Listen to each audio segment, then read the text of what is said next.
Today I will show you how I did this really cool photo manipulation. So let's start.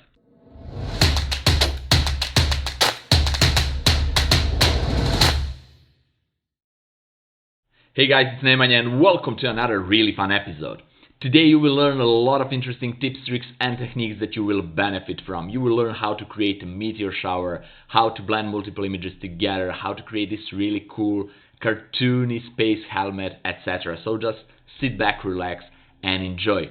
And also guys, today's episode I will be doing on my new beast of a laptop. This is ASUS ZenBook Pro Duo, and really cool thing about this laptop is that it has two screens.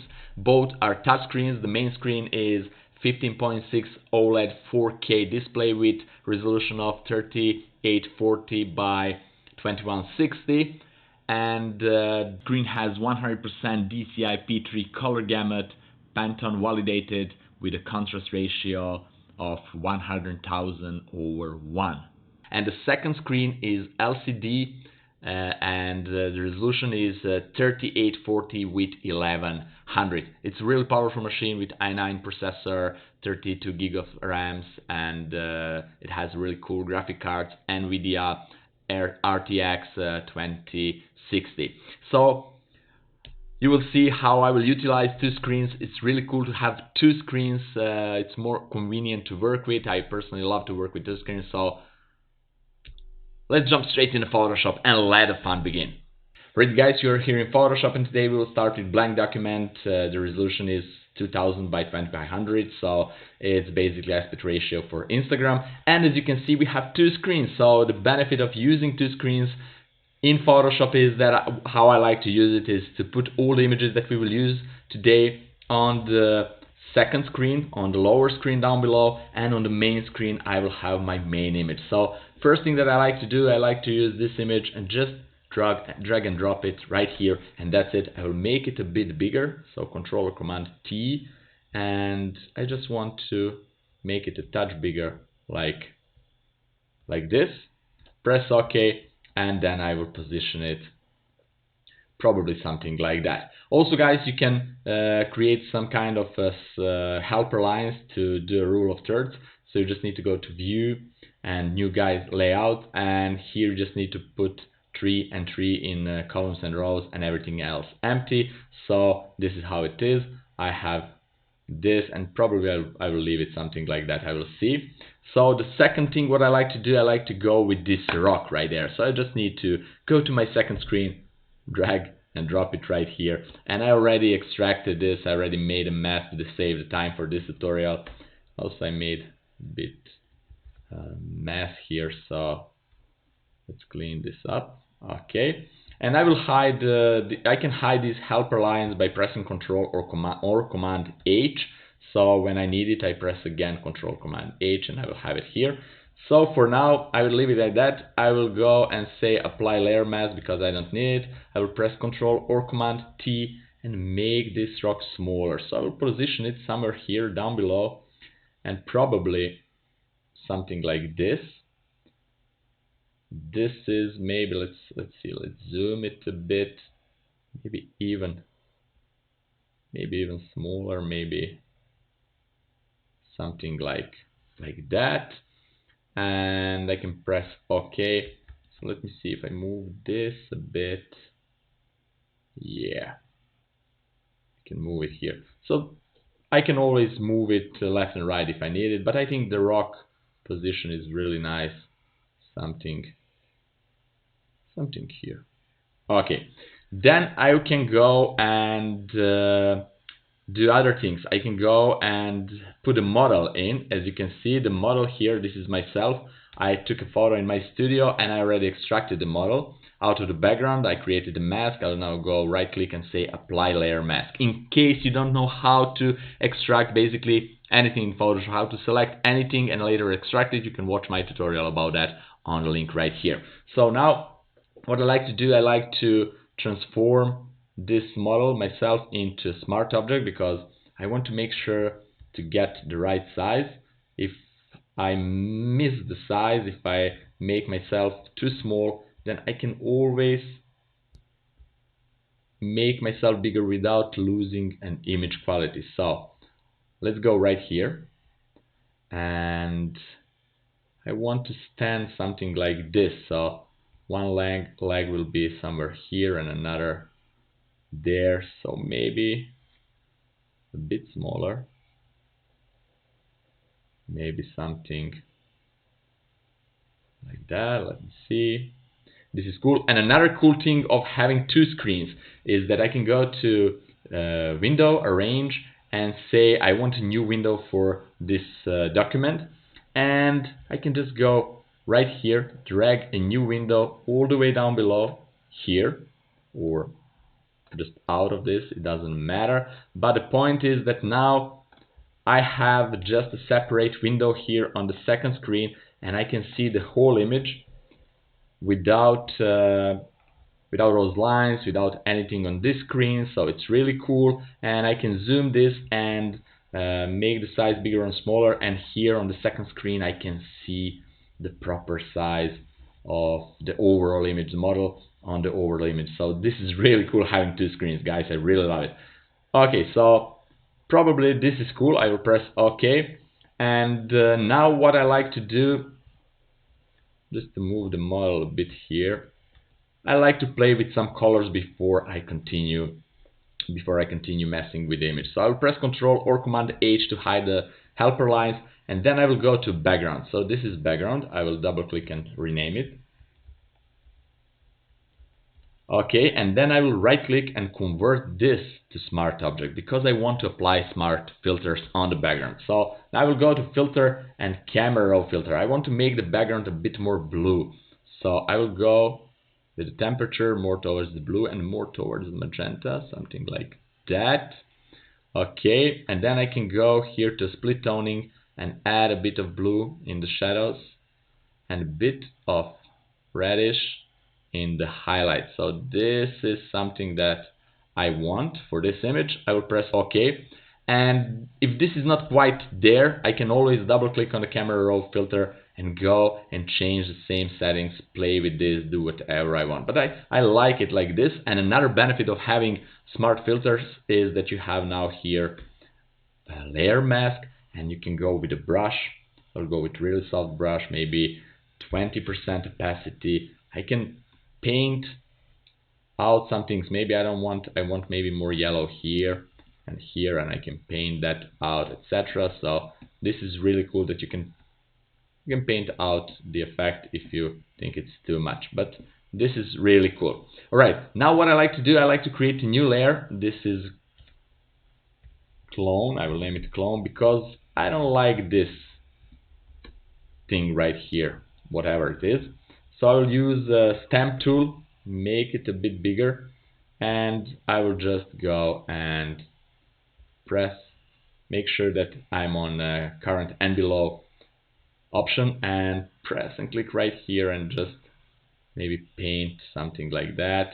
Let me see, yes, I have a soft brush. Also I can go to properties and just I don't want this shape dynamics turned on for now, so I can always paint this, and this looks cool. And also I can go with now with this healing brush tool, right, and play with that. Let me see, this is cool. Just I want to go from here and maybe from here, and this is okay. If I don't like something, I can always go back and erase and use the clone tool again and go back and forth a bit, so to nail it, to make however I want. But this is pretty cool for now. So hardness 0. Okay.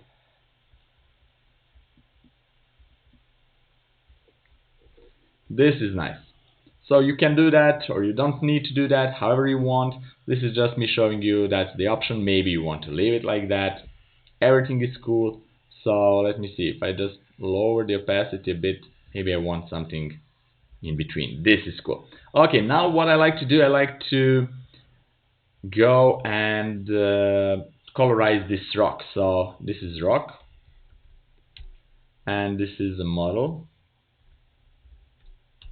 And with rock I will go with color balance adjustment layer. Clip it to affect only the rock and the midtones. I want a bit of magenta, okay, maybe a bit of red and blue, just a bit, alright. In the shadows I'll definitely want blue, more blue, and in the highlights I want more magenta and red. And now I think I have too much magenta in the midtones, so something like this is cool. Also, I'm looking on the smaller image right here. I like it.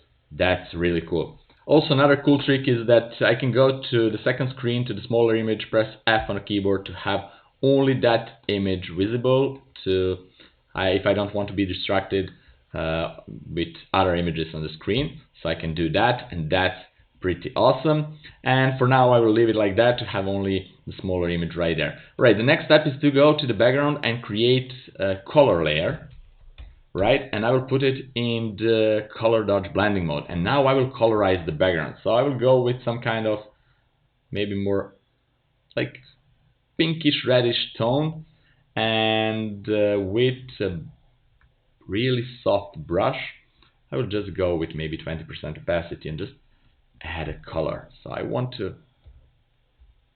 here, I want to erase from here. This is too much. Okay, then again, I just want to add some kind of colors here, just to have a more interesting photo. This is nice. Maybe some colors up there. Okay, and maybe I can go with some kind of yellowish color, so somewhere here, and add it with a 10% opacity. Add it like this. And also, guys, you can take time for this and play a bit more. You know that for the sake of these tutorials, I'm not doing this like 100% how I would if I'm doing this on my own for a client, etc. But when you're doing this, you can always take your time and do it a little bit better. I will now use the bluish color and maybe add some kind of bluish tint right here and there. So another cool thing, maybe inside here, just to have some variations. Okay, this is nice. So before and after, I really love this color pop. So before and after, really cool. Also, we can do the similar thing for the rock. So let's go to the rock. Let's create a new layer, clip it to affect only the rock, and put it in a color dodge or linear dodge. Let's do a color dodge and choose some kind of reddish orange color, because I want to add some kind of a highlight here. Okay, from the sun. And as you can see, the sun is coming from that side, and it will definitely illuminate the front part of this rock, but most of the rock surface will be definitely in the shadows. So I will do something like this. If I change it from color dodge to linear dodge, I will get more pronounced color, but I will stick with the color dodge right now. And also I will create a new curves adjustment layer below the color dodge. This is again color, below the color dodge. And what I like to do, I like to make everything brighter, like that. Invert, Control Command I to invert the mask, and then with the white, I just want to make highlights more pop on this rock. This is cool. Okay, so I like it. Let me show really quickly before and after. Before and after, that's cool. And also what I like to do, I like to add a shadow of the model. So basically, this part of the rock will be in the shadow. I'll make it even darker, and the model's shadow will not be so visible, but I will do a bit of the shadow. So let's first group everything here. Press Ctrl Command G, name this rock. Okay, with C. Okay, and then this is a background.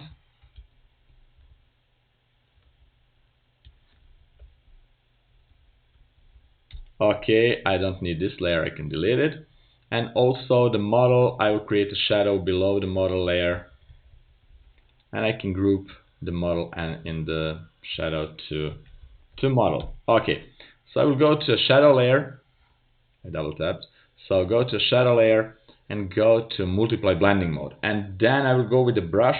I will sample some darker color here, darker bluish tone. And with a little bit harder brush, I will just create a shadow. And guys, as you can see, this is like a light source here, and the shadow is going in this direction, and here the shadow is going more like this, and here more like this. So you can see it depends on the position. So I will go here on this guy, I will go the shadow on this direction, so to follow the path, the direction of the sun over there. So it will be something like this, and here we will have like a context shadow a bit right here, and then another shadow from the leg right here, then a knee, and this is it. It's a perfect shadow. Now of course it's not. Now we need to build it up, so it goes like this, some imperfections from the pants, from trousers, and here too. Okay, something like this. All right, and then it goes the body part, but this won't be visible. I will stop right here, definitely. And let me see, maybe fix this a bit, something like that. And also what I like to do here is I want to blur the part of the shadow that is further away from the body. So I will use smudge tool. I already showed that in several tutorials. So I just want to move this left and right, left and right. You can also use blur tool, but it won't blur enough. So this is one way how I like to do it. Of course, for this you need to invest a bit of time.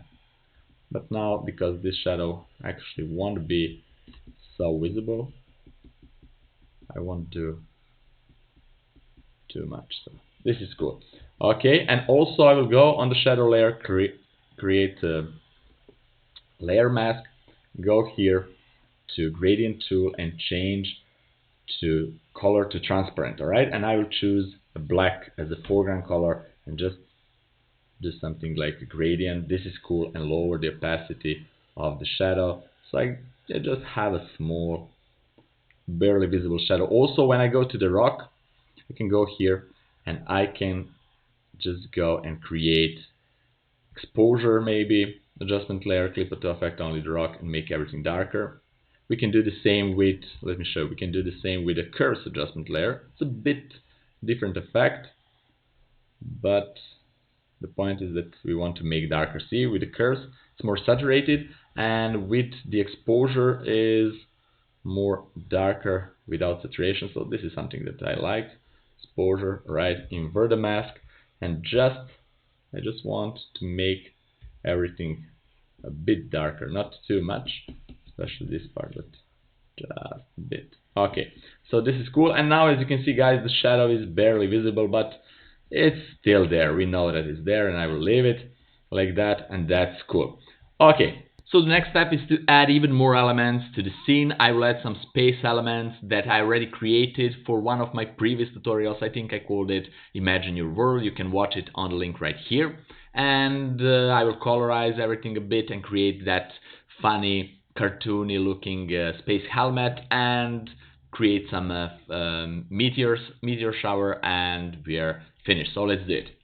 Okay, so first, before I add those elements, I want to create a space helmet. So I will zoom it here and let me show you how I would do it. So I will collapse those groups and I will create a new layer above everything, and I will call it helmet part 1. Okay, we'll have 2 parts. And I will use elliptical marquee tool, press and hold shift and create like a circle this size, probably. I think it's enough. Then I will go here, reset colors, use white and fill everything with white by holding Alt and backspace. And I will now lower the opacity to maybe 30%. So let's type 30. Another cool thing is that this is a trackpad, guys. And if I press and hold this, now I can change, I have a numeric keyboard, and that's cool. So It's a dual function. I love it. All right, so now what I like to do is to create another helmet part. Okay, helmet part 2. And here what I like to do is, let's just hide the first one. I will use a brush, smaller one, probably something like this, 100% opacity. Yeah, something like that. Let me see. This is cool. And I will create one part of the helmet that is like a holder on the body. So something like this is going around and something like this. So this is probably cool. You will see how I will handle this. And let's go with this one. And now what I like to do, I like to erase everything from the first one that is not a part of the second one. So I'll create a layer mask on the first one, press Ctrl and click on the second one and use a black brush, 100% opacity, and just erase everything here. You cannot see anything right now because this part is 100% opacity, but if I go with a 30, okay, you can see that I erase it. Otherwise it would look like this. They're overlapping. I don't want that. So I just erase, and also I will erase, I will erase this part too. So that's cool.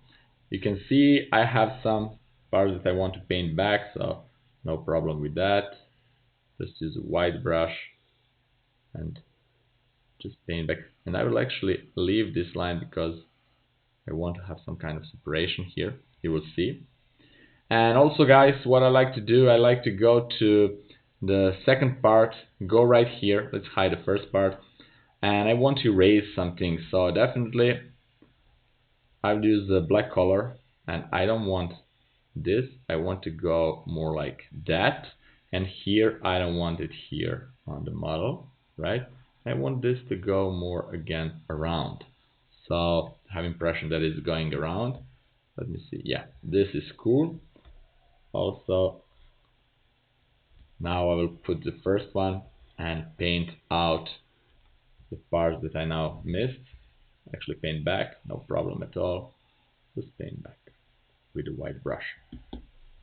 That's cool. And also here. That's nice.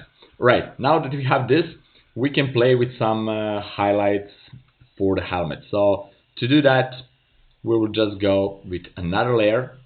I will go here on the layer mask, right click and say apply layer mask. I don't need it. And here right click and apply layer mask. So this is highlights, right, for the first part, and I will lower the selection of the first part by going Control click and then create a layer mask. So now I can just paint with white color, 20% opacity. I can just paint on the helmet. I will not paint outside. So for this I can go like with really thin highlight here, right? This is cool. And I will do the same for the back side, just really thin highlight, just to add more dimension here. Okay, this is cool. So now I will go and create a new layer, use the pen tool P on the keyboard, and just create some kind of a curve. So something like this. Then I will zoom. Let's see. I will use the brush. I need to decide about the size, so I will go with, yeah, this size, 100% opacity, maybe a bit bigger, like that. And then what I like to do, I like to go back to pen, right click, and go to stroke path and click simulate pen pressure. But before we do that, you must go to brush properties, so go to F5, make sure that you're in a brush mode and click this shape dynamics and change control to pen pressure. So that's it. In case you don't have a pen with a pressure sensitivity, don't worry, you can do exactly the same thing with the mouse. Just make sure that those settings are on. Right, so now I will go again to the pen tool, right click, stroke path, simulate pen pressure, and this is it. I'll press enter, and now I have this really cool highlight that I can rotate and place it wherever I want. So probably something like this. Okay, now I will duplicate it, press Ctrl or Command J, then Ctrl or Command T, and flip horizontal and place it right there. Make it a bit bigger, and by holding Shift, I would make it a bit wider. And also what I like to do with this, I want to go to Filter, Blur, Gaussian Blur. I just want to blur it a bit. Oh, this is cool. 1.9 for this is cool. And also this one, maybe I want to bring it more at the front. So this is really nice, guys. We can go to the helmet part 2, create a new layer. The same procedure. Control click on the helmet to load this as a selection, then create a layer mask. This is highlight, H for a highlight. And then I can go with the white color and maybe 20% opacity. And just go and add some highlights from the front, right there. Okay, and same here. But before that, I like to uncheck this because I don't need it anymore. So something like this is cool, and maybe a bit down here like this. And also I can go with a 5% opacity brush, really soft one, right? And just go and make some kind of highlight here and maybe here just a bit, something like that. As you can see, just add some kind of a dimension, maybe like this too. So actually maybe in the middle I like maybe something like, yeah, something like this. You can play with these guys, these shadowing parts, and do however you want, but this is pretty cool. Also, what I can do, I can group everything, press Ctrl Command G, name this helmet. Also guys, we can create a new layer, and I will colorize the helmet. So this is, okay, helmet, and I will just go and Control click on the bigger part of the helmet and create this layer mask, and I can put it actually inside a group. And here I will go and turn it into color dodge blending mode, choose this kind of a pinkish reddish tone, darker tone, and just with 10% opacity or something like that, just want to colorize this because this will have some kind of a pinkish tone from the front, maybe a bit of yellowish. Let's try maybe 5% opacity and just add more yellowish here top. Yeah, this is cool. So I like it.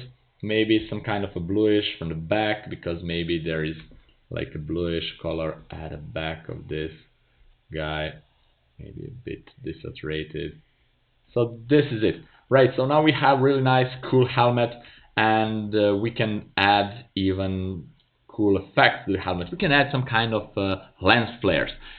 In case you don't know how to create your own lens flares, you can watch my tutorial about that on the link right here, or you can go to my website and purchase my set of lens flares. The link is down there in the description. So I will use my lens flares. A really cool thing about this is that I can go and have all my lens flares on the second screen, and without interrupting the first screen, I can just go and choose the flare that I like, probably this lens flare number 8, just drag and drop it here, and this is it. I can make it smaller, I can put it in a screen blending mode, and I can put it on the helmet, so like this.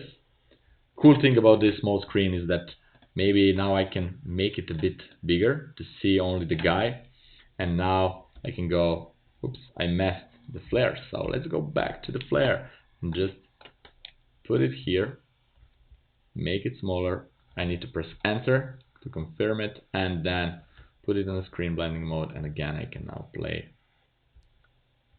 maybe like this. Let me see.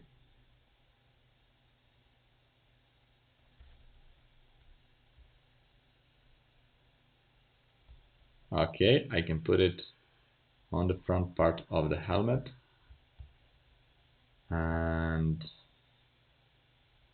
make it even smaller, just to have some kind of a flare right there. So I like it how it looks on the smaller image. So this is cool.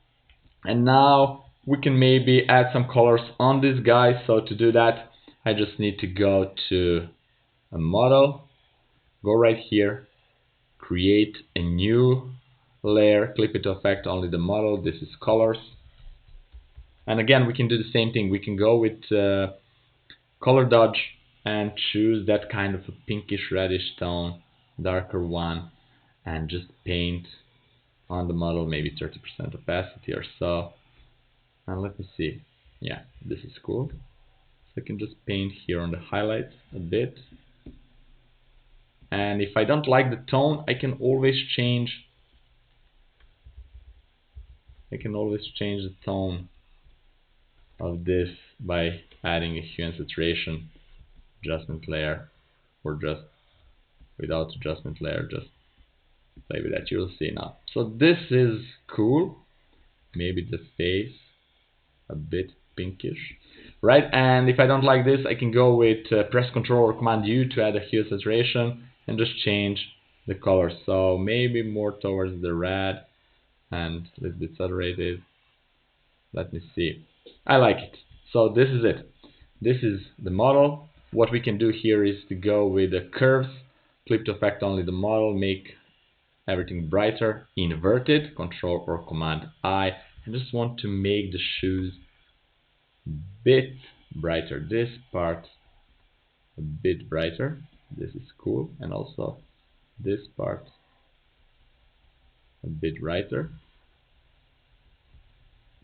Maybe the highlights here. Right. And maybe this a bit less.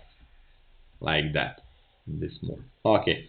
So this is cool. And also what we can do, guys, we can go and let me see. Let's go back to second screen and let's add another cool thing. I want to add this, I don't know, whatever it is, like a nebula, and I want to drag and drop it here. And let me show you a really cool trick. So I will press Ctrl or Command T, make it smaller, something like this. I want to put it here, and I can put it. Let's go back to the background because this is where it belongs, in the background. So I want to drag this. I want to put this into some kind of screen or maybe color dodge, linear dodge. But there's one cool trick. If I go with this in the black and white mode by pressing Ctrl Shift U or Command Shift U on a Mac, and I make it black and white, I can now go to color dodge. If I go to linear dodge, it will be crazy. If I go to color dodge, it's cool because now it can have this kind of cool effect, and I will put it somewhere here so it will take the color of the background, which is really cool, and make it a bit saturated. So here is cool. I can always lower the opacity, just have more imperfections here and there. And what I like to do, I like to blur this a bit. So filter, blur, Gaussian blur, just a bit. All right. So let me show you. This is before and after. I just want to blur it to be less visible, but still it's good. Okay, let's go back here. I want to see my whole image. I will move it to the left, somewhere here. And now what we can do, we can add those space elements that I did in one of my previous tutorials. So I will just drag those elements and drop it here on the photo, and as you can see, this is my space elements. I will put it somewhere maybe above everything, okay, and I'll just reposition it, move it somewhere here, something like this. And this is optional, you can add whatever you want. This is just my version of it. I made those elements in Cinema 4D, and this is it. So now I will just play with the colorization of those elements. I will create a new layer, and I will clip it to affect only this. And actually we can do with the color balance. So let's go to color balance, clip it to affect only the group, and play with some settings here. So I want to add more bluish tone, and in the shadows again more bluish tone, and in the highlights, let me see, in the highlights again, I just want to make everything more blue, but I will invert it. And what I want to actually to affect only these spaceships, so maybe 40% opacity. This is cool. This one, and maybe let me see, let's undo it, 10% of opacity here, and I just want to make this more blue, this guy too, and also this part right there. And then I can go with another color layer probably, and put it in linear dodge or color dodge, and just paint these parts more this pinkish reddish tone, like it's getting the color from the surrounding area, so I like that. Also maybe, let me see, no, so only this part here, and also I can lower the opacity, maybe it's too much, just a bit of a coloration. This is cool. Alright guys, in the next step I will show you how to create a custom meteor brush and how to create a meteor shower. Actually, I will use a brush that I create for my rain, so this is the set of my rain brushes that you can again purchase on my website. The link is down there in the description. Or you can go and watch my tutorial about how to create a rain brush on a link right here and repeat those steps. I will just use my rain brush and modify it a little bit. I will not go again from the scratch.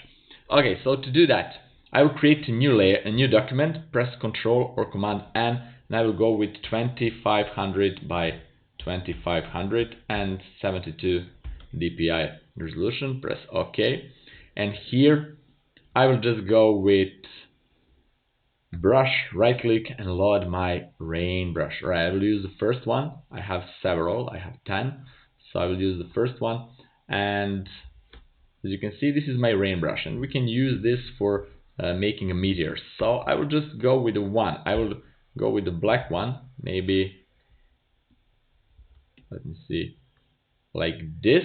Okay, this is cool. Or actually I need to go with a new layer. Right, this is cool. I can make it a bit smaller, right, like that, put it here, and then I can modify it. So I can duplicate the brush, press Ctrl or Command J, and just transform it and make it larger like this, and then I can blur this part. So I can go to filter, blur, Gaussian blur, and just blur this part a bit because I want the tail of the meteor to be a little bit blurred like this.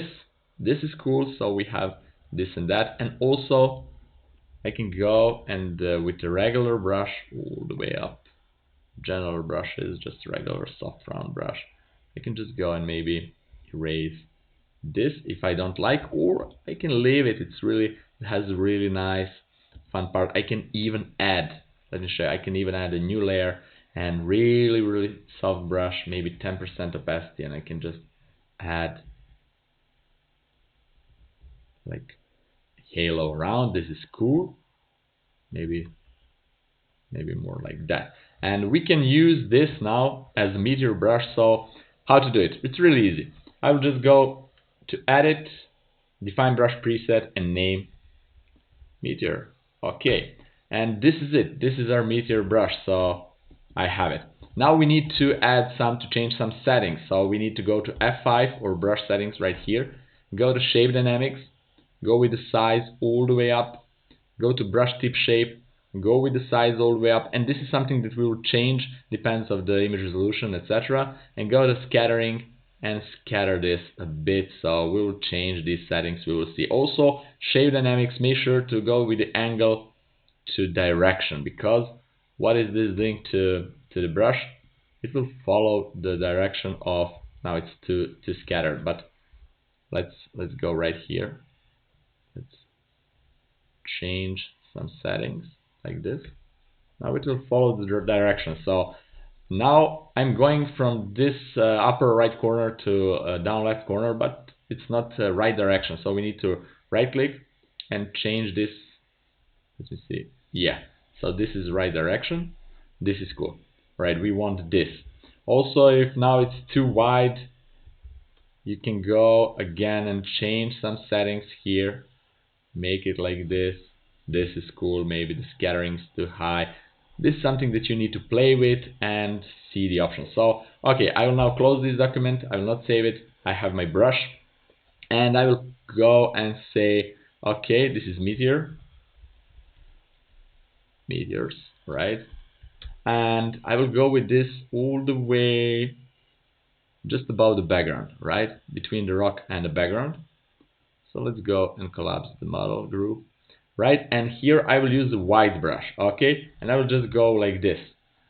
But maybe this is too much, so I need to make a brush smaller. Okay, maybe this is too much again.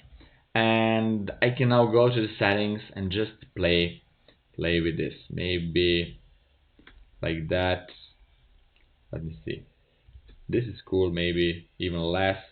Okay, this is something that I like. You need to go just a few times, trials and errors, etc. And now I will just go and play with the settings of the layer. So double click on the layer, go to layer style dialog box.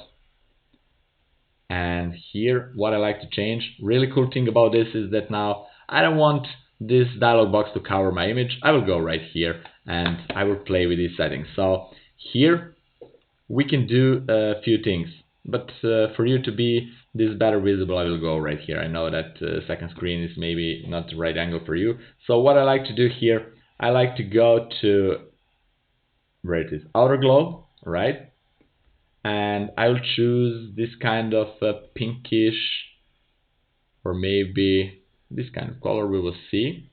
Put it from a screen to linear dodge and choose the size so you can see how it looks. I need to spread it a bit. We just need to play with the settings. So this looks cool, maybe more reddish color like that, or maybe we can always change this color, so don't worry about it. So maybe something about like that. Press OK and just play with the sliders until you're satisfied with the result. So this is cool. And maybe I want to go with the inner shadow and choose the shadow color, or no, this is an option. If you want, you can do it. So let me see, if I go with inner glow and go with some kind of yellowish color, something like this, and change it to maybe again something like this. Let me see, let's go to normal just to see the effect. It's too much, so we need to change the size. This is cool, and maybe I can put it in maybe overlay. Now let me see if this has any kind of effect. Almost not overlay, but let's see. Linear light is cool, so we have something like that. Maybe this, I can go with a 3 and here with a 2. You need to play with this, maybe lower the opacity a bit. So yeah, this is something that I like. I like to change the color more towards the red and press OK, and this is it. This is really cool effect. So now I will do another trick. I will go right click on the effects right here and say create layers. And now I have layers out of the effects. So this is outer glow. I will make a copy of this outer glow. Press Ctrl Command J, then go to filter, blur, and motion blur. And I will try to guess the right angle of this and add some kind of a blur effect. So let's see. A bit of a blur is cool. Alright, like that. And I can move it a bit back just to have some kind of a tail of these comets. So before and after, really cool effect. You can lower the opacity if you don't like, you can change the color, etc. So this is completely optional, but this is the thing that how you can add a meteor shower. Also, I will group this, right, and name the group meteors. And if I don't like something, if I want to erase some kind of meteor, I can go back to regular brush, and maybe I don't like this one here. I can just erase it with a black mask. Maybe I don't like these. Maybe I just want to have meteors in the upper corner right here.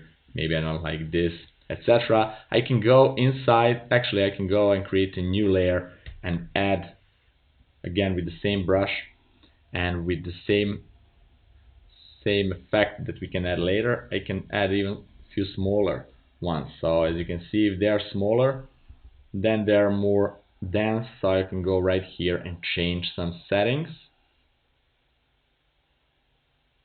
like this, and maybe scatter it a bit more. Yeah, something like this. So this is cool. And maybe I want just to add few of them right here or right here in the back, like they're further away. And again, I can just go right here and add some kind. Actually, I really love to utilize the second screen, guys, sorry, but it's the same thing. I will go with outer glow. I will go with the same color. That's cool. I will not use the inner glow, and this is cool. Also, with the directional settings, you can create some kind of arch of a meteor, so you can play whatever you want. This is really cool. When you have a brush like that, you can be really creative. So this is basically it. This is everything that we need to have for this image. And now there is another trick. We can go with another layer and put it into linear dodge blending mode, use the regular soft round brush, and use some kind of reddish tint color. Also, guys, I want to have everything visible here, so this is cool, like this. And with that brush, we can go and just add this to the top of the meteor. So this is really cool. We don't need to go to all of them, but those bigger ones, just to have more brighter top. So let me see, maybe here, etc. So this is it. Alright, and now we will go and merge everything together into one layer and do a final color grading, and we are done. So let's do it. So to do that, I will go to the most top layer, but before, let's clean this up a little bit. So let's go here and move all those meteors into same group, like that. Collapse it, background, so we have everything nice and clean. And these are, I'll group this space elements. Okay, and now I will press Shift Control Alt E or Shift Command Option E on a Mac, and just merge everything into one layer. And I will right click, Convert to Smart Object, in case I want to change the color grading later. So I will go to Filter and Camera Raw, and this is cool. So now we'll play with some settings. I want to add more contrast, and I want to go first and add some kind of vignette, because I really love vignette in this image. Okay. Now let's go back, add some contrast, maybe more blacks. I want to emphasize the blacks, it's really cool. And add a bit of texture and lower the clarity just a bit. It's a really cool trick. And open the shadows a bit. Then I will go and add a bit of yellow, of warmer tones, just maybe 3 or 4, something like 4 is cool. Then what I like to go to split toning, add a bit of a blue to the shadows, but deeper shadows like that, and a bit of reddish to the highlights. So this is really cool. Also, we can go here to calibration, and I would just want to move the green slider and add saturation in the green. That's cool. It will, you can see it will boost the colors a bit, so I like it. Also, I can go with sharpness, press and hold Alt or C while I'm sharpening. This is cool. Lower the radius right here, and I can go to radial filter and just, I want to go first and reset local settings, right? And I want to invert it, because now if I do something, if I make everything brighter, I will make everything except what's inside. So I'm going to outside. I don't want that. I want inside. So I want to make this brighter, and also I want to feather it a lot, all the way to maximum. And I don't want to boost it like this. I just want maybe 0.15, and maybe to open shadows, just a subtle change. And I will press OK. And this is it. So before and after, let's make it more visible, like this, before and after color grading. I really love the result, the mood. It's really cool. And also having 2 screens, perfect. Alright guys, and that's it for today. I really hope that you like this episode, that you learn something new, cool and useful that you can later benefit from, that you can later use in your own images, your own projects, etc. So if you have any questions regarding to this episode, just leave me the comment down there in the comment section below, and I will be glad to answer it. Also guys, this laptop is really cool. I really love it. It's powerful. It has 2 screens. It's really awesome. And I will leave the link down there in the description in case you want to check it out, to check more about this laptop. And I will probably do another video just about the specs of the laptop, so I can talk more about that. Also guys, if you appreciate this episode, if you like this content, just press the like button down below, share it with your friends, don't forget to subscribe in case you're not already, and also ring that bell to get notified about all the future episodes. If you want to help me to make this channel even bigger and better, you can do that by visiting my Patreon page, the link is down there in the description, and also you will get some things in return like my PSD files, etc. Just check it out. Have fun experiment and see you guys in my next fun episode. Bye bye.